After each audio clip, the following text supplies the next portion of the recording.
Last time on Overland Vagabond, we covered the first stretch of our journey, coasting along the Adriatic Sea. We collected our first experiences as newbie overlanders and were spoiled with autumn colors by some of the most fabulous European landscapes.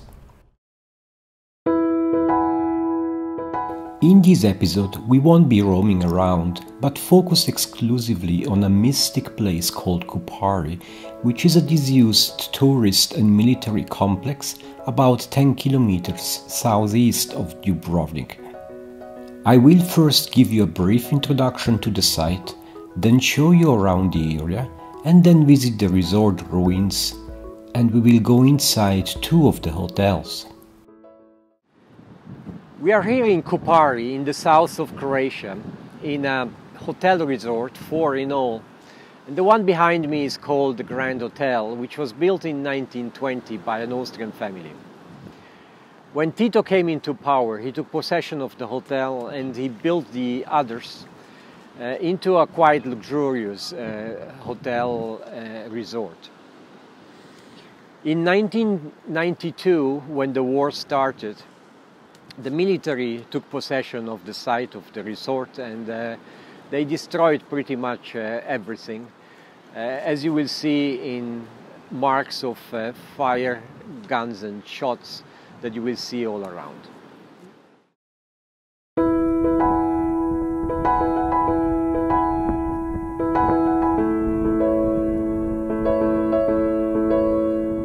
Kupari bears the scars of the darker times in Croatia's history. This is a former military resort built for the elite of the then Yugoslav army, which from the 60s to the 80s was busy with thousands upon thousands of officers and their families.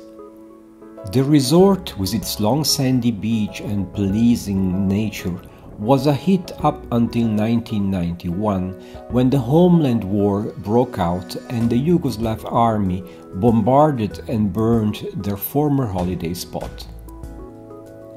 Almost all of the valuables from the 5 hotels were looted and phosphorus bombs were used to systematically burn the hotels floor by floor. In 1992, when the Croatians retook possession, the resort was almost unrecognizable. The hotels have stood abandoned ever since.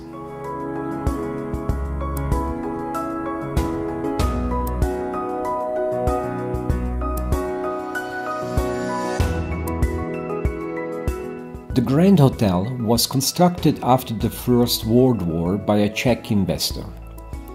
Grand by name and certainly grand by nature, the hotel was the height of elegance rooted in the Croatia's former Austro-Hungarian relations. Built in 1919, a few years later the hotel already offered a restaurant, electric lighting, a tennis court, football pitch and a local ambulance service. It had 139 guest rooms and an indoor swimming pool.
Pellegrin is the most striking of the hotels in architectural terms.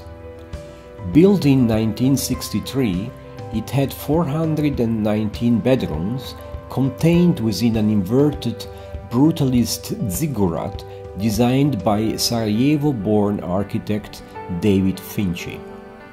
A series of ramps provided vehicular access to the various levels of the hotel, and a great staircase led directly from the lounge to the beach.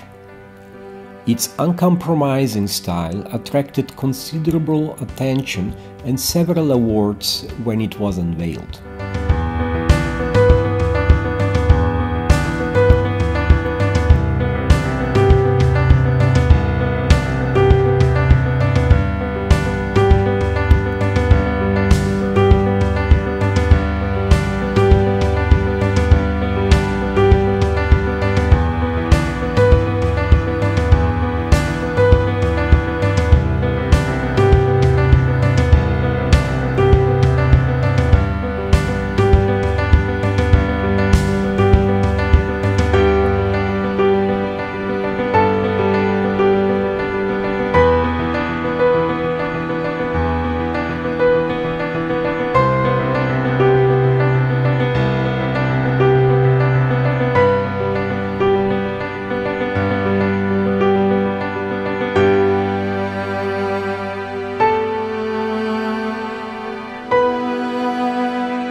completeness, there are 3 more hotels, the Hotel Goričina 1 and 2 and the Hotel Kupari, of which we haven't taken many images.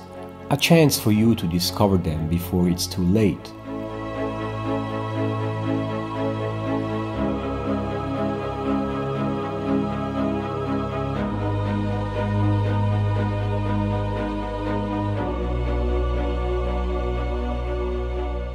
Our journey will now continue direction southeast, but that's a story for the next time.